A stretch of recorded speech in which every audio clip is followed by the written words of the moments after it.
Welcome to The Joint.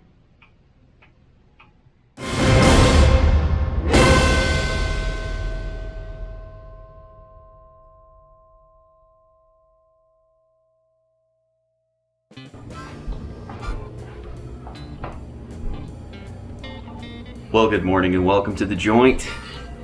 It is a very, very snowy day today, as you can see. So, we probably going to do some snow plowing here in a little while, but for the moment, we're going to have a pipe, enjoy a nice cup of coffee, and have a quick chat about the watch that I'm wearing and the reason that I chose to wear it today, and maybe just a little bit of history about the watch in general and a little bit of history about why I have one and why I like it so much. So let's have a seat and get to it. Well, here we are in the basement. Gotta get a couple of things out of the way. We're smoking today some Sutliff Molto Dolce. It's not what this video is about. If you're expecting a video about Molto Dolce, well, you're gonna be very disappointed. However, it's good tobacco. Like it a lot. Used to be my go-to aromatic. It still is. I still have a ton of this in my cabinet down in that one right there. Anyway,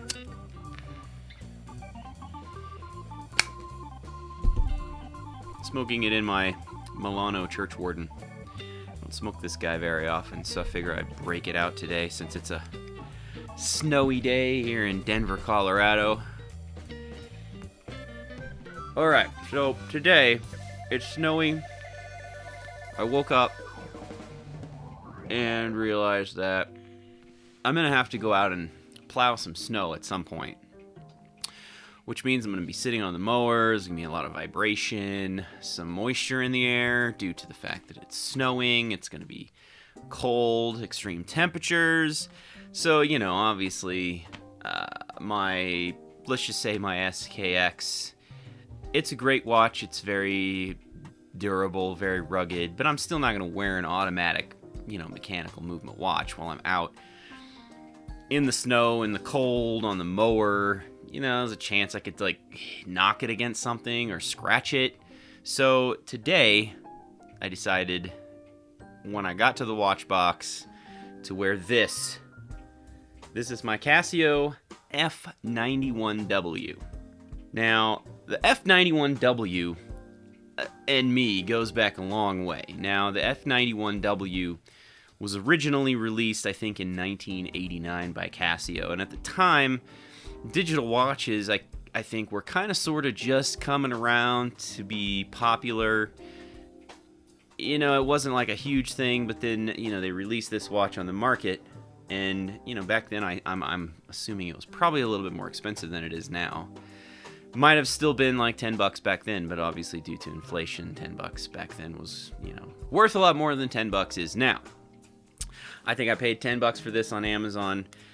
Now, I had one of these when I was a kid, but I'll get into that in a minute. So, the first thing I really want to do is go over just some of the size specifications, the materials, some of the features of this particular watch, and the reason that I really like it. So let's switch it up here real quick, and I'll walk you through the Casio F-91W. Okay, so right here we have the Casio F-91W. It's got a resin strap, nice resin strap, with the Casio in the tang here. I'm not sure that you can see that, but it's there. And a stainless steel back inscribed with Casio F-91W, stainless steel back, water resistant, blah, blah, blah. Now, the thing about this watch is it is super light. Now, you can strap this on your wrist and almost forget you're wearing it, which is something to be said. You know, a lot of watches nowadays tend to be fairly hefty. And, you know, sometimes that's a good feeling, but this one here, you definitely can forget that you're wearing it. Okay, so as far as the dimensions, we'll just go ahead and give this a quick measure with the old calipers here. It is reading about 36 millimeters wide, and we're just gonna say 38 millimeters lug to lug, and the thickness of this bad boy is about 8.5 millimeters. Alright, so now when it comes to the strap, it is a nice resin strap. You can take this off and, you know, switch it out for something else if you would like. And the way that you do that is if you look here very carefully, you'll see some arrows on the back of the strap here, and what those are telling you is that in order to get the pins out, you have to push through here that way. The way that the pins lock into the plastic body means that you got to push it out that way. Now, something about that. You can do that. You can swap this out. You're probably only going to do that a couple of times just because, you know, there's a little locking mechanism up in here somewhere that holds the pin in place. Once you have done that a couple of times, obviously it's not going to lock in and seat quite as good. So just something to keep in mind. This probably is not something you're going to want to do on a fairly regular basis. For me, it's not really a problem. I never really plan on taking this off the strap, and for $10, you know, I guess if you wanted to change the strap and then the pin stopped holding in the body, you could always just buy another one. So I guess there is always that. That's one of the best things about this particular watch is its cost. At $10 to $15 on Amazon, you can't really go wrong. I mean, this watch here has basically everything that you would ever pretty much need. So you can have the time readout. You can have that in 12 or 24 hour by pressing this button over here. You've got the day and the date. It has an hourly chime, plus it also has an alarm that you can set up. You turn the alarm on and off using this button over here. That's how you cycle through the alarm, the chime, or both. Obviously, I'm not using the alarm right now, so I'm just keeping it turned off and using the hourly chime. So if you push this button again, it brings you to the stopwatch function, which you can go through up to 59 minutes, 59 seconds, blah, blah, blah. Measures to the 100th of a second. You press start, and the timer starts. The cool thing about this is if you press the light button up here, you can actually stop it, and it'll give you a lap time. Then you press it again, and you can keep on going. So this is kind of a nice feature. And you know, when I was a kid and I had one of these, I used this a ton. So you stop it by pressing this button again, and then reset it. Oops, wrong button. By pressing the light. And then if you go past it, that's where you can set the time. So, you know, we kind of walked through some of the features and how really easy and simple this watch is to figure out. I mean, we just walked through that in like, what, 30 seconds? So there you have it, the Casio F-91W. Alright, so there you have some of the basic stats of the Casio F-91W.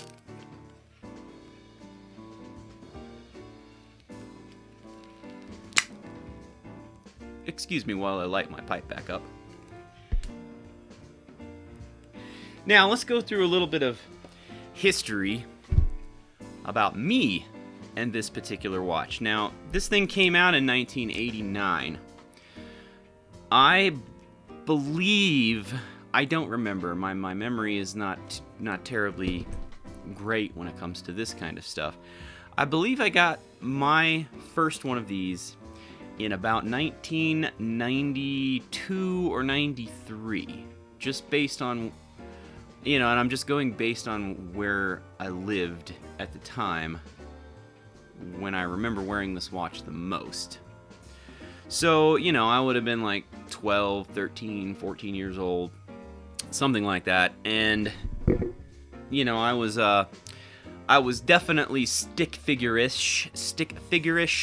So, looking at pictures of myself back in those days, I always thought that this watch was too small. I don't know what I thought. I thought I wanted a much bigger watch or something. But looking at pictures of myself wearing this watch, actually it was very perfectly proportioned for, both when I was a much younger kid and then again when I was a little older and I'd grown some. It still looked very, very proportional to my wrist, just like it does now. It's not super huge, not super small, but it just fits great. It's a great watch. Fits my wrist. My wrist is 6.5 inches, I believe, in circumference. So, when I used to wear this when I was a kid, I would have to run this thing all the way down. So, my wrist when I was a kid, I was a stick figure, quite literally. I mean, I think that I probably would have had that size of a wrist. Like, that's almost nothing. I was a little guy. I was a tall, skinny string bean.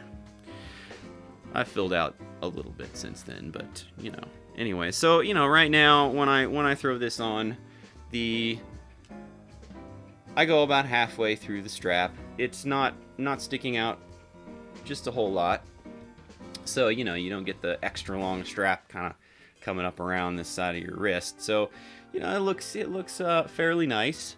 Now I dug through some old pictures, and I may or may not have shown those already. But, I was looking through my picture because I wore this a lot when I was a kid. And, I found several pictures when I was a little younger and then again when I was a little older to, just kind of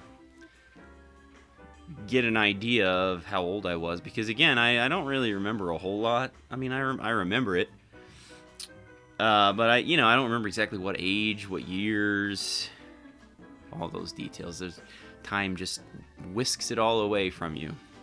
Now, this watch here is water resistant. Now, a lot of people will say that when it says water resistant, it's good for, about 100 feet, which would be about 30 meters. Now, according to ISO, if it's just labeled as water resistant, it is only good for, like washing your hands or maybe taking a shower or something like that, but it's not good for swimming. Now, I remember the most memories I have of this watch were wearing it when I was swimming. In the summertime when I was a kid, we would go to the pool very regularly, probably like 3 or 4 times a week. There was even a point in my life where I was on swim team. I don't think I wore it on swim team, but I mean, we were always at the pool. And I always wore this at the pool. And the reason I remember wearing this at the pool is because as you cycle through the functions, you have the beep, right? Or, you can set the alarm to go off. And the thing that I always found funny was that underwater, you could hold this watch clear over away from you. And then you'd start cycling through, making it beep. And you could hear it as if it was right next to your ear. It was amazing how, the sound carries much differently through water than it does through air. And that always intrigued me a little bit, to the point that, people underwater across the pool could hear it.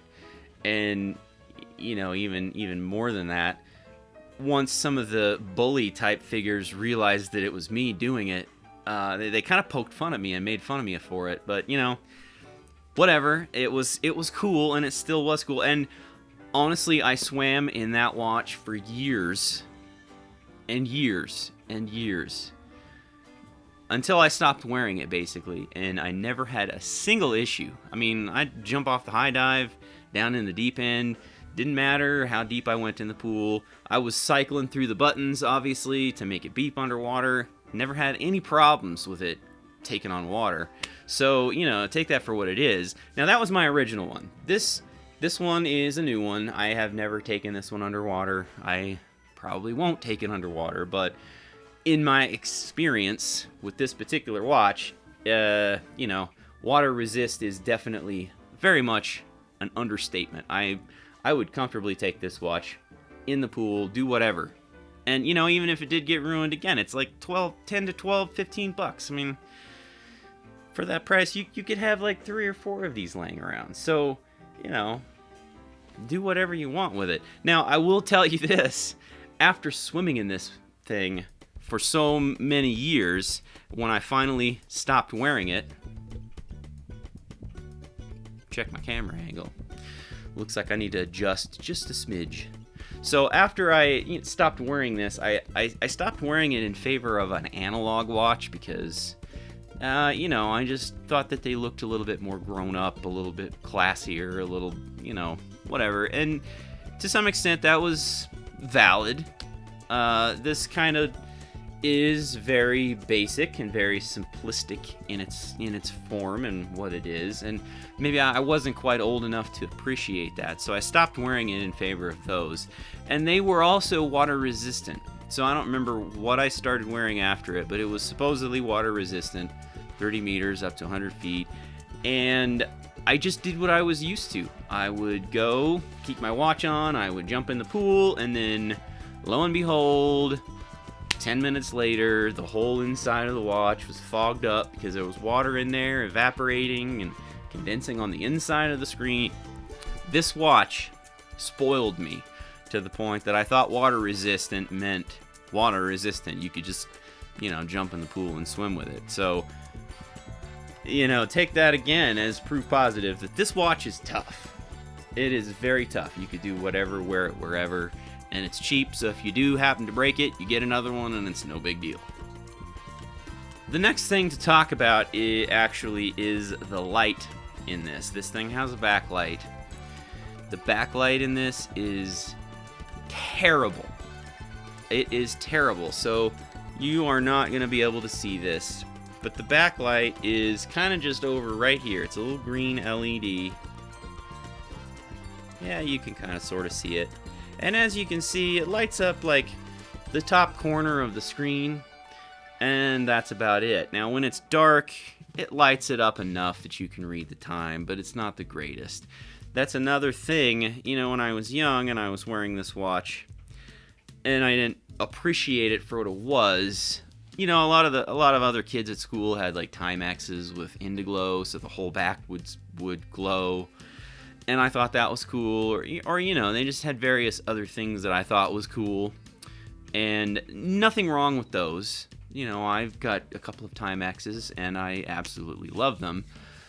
So, the light is not enough of a detraction for me. It's just one of those quirky things about this watch that kind of makes it what it is. It adds to the nostalgia. I remember when I was a kid, I would at night in bed, I would go under the covers and light the light up just to see what it would look like and, wish that it was better than it was. I clearly remember doing that, which is kind of funny. I was a dork when I was a kid. Some might say I still am a dork. Nevertheless, all of that stuff happened, and I remember it all very clearly. And I remember very clearly staring at the face of this watch, right down to all of the details, the text, the blue outline that goes around it. I mean, all of it,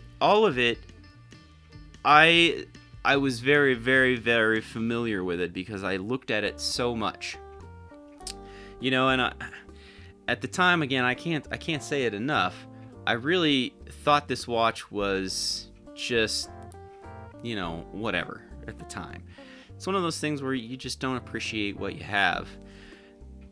And, now that I'm looking back, I look back with very fond memories of this particular watch. So that's my particular connection with this watch here. Now, let me check my notes here and see what else I've got about this watch. And actually, while I do that, I'm going to relight my pipe yet again because I've set it down and let it go out. You know, there's some days where I really wish that I still had my original F-91W. Because if I had it right now,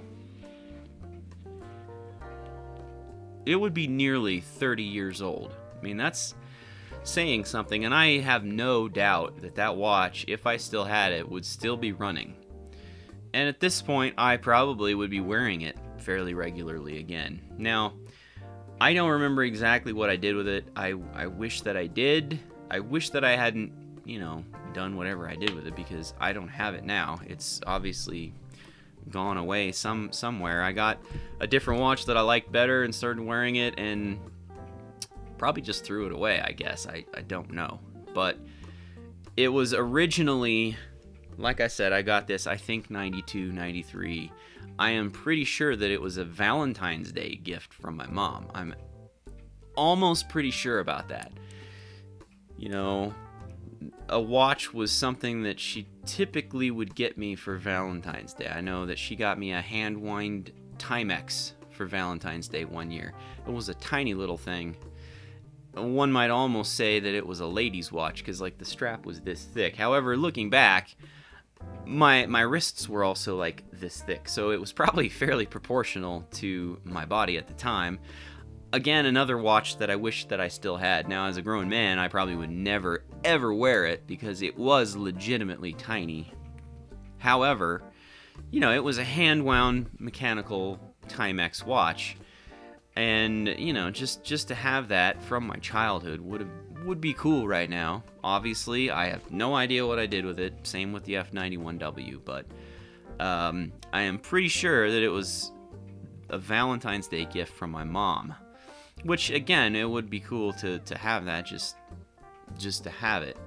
Now, when my granddad passed away, he was wearing, that was the A-158W, which is basically the fancy version of this watch. It's the one with stainless steel body and a stainless steel strap. And he actually, after he died, we were going through his house, and I think he had 2 or 3 of them. Because, the battery would die and he would just get another one. But as I recall, he had 2 or 3 of them that were all running. And, this was just a few years ago. This wasn't that long ago. And this was kind of before I came into the whole watch collecting thing that I'm in right now. And so I didn't really appreciate what they were. I was like, oh, it's not a Rolex, it's not a Breitling, it's not worth anything. Right now, I can genuinely say that I regret not taking those. They went to the trash, they went to the dump, along with most of the other stuff in his house. And just to have the wristwatch that he wore for a long time, I mean, he bought them and wore the crap out of them, and some of them he might have had for 30 years. I don't know. I regret not grabbing them just because I thought they were cheap, but again, with the F-91W, it's not necessarily about the cost. It's more about the nostalgia, and it's not necessarily even the nostalgia of what everybody else, wears it for. I mean, this particular model of watch, I wore it when I was a kid. Granddad had that. Various people that I've known in my life have worn this very watch. And it would be cool to have theirs and to be able to wear theirs.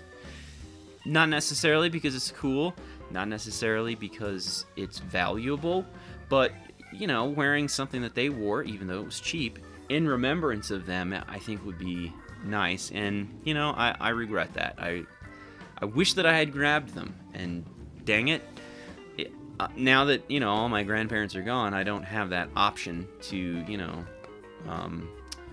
grab one of their watches, but, it just kind of is what it is. If you still have grandparents alive, grab their watch. If everybody else is just going to throw it away, it doesn't matter if it's valuable. Justin's Joint top tip. Just get it. You won't regret it. It's not hard. fits in a drawer. It's not like you're going to pay out the nose to store it. Just get it. Just grab it.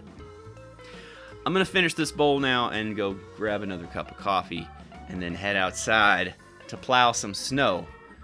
So until next time right here in the joint, we will see you guys later.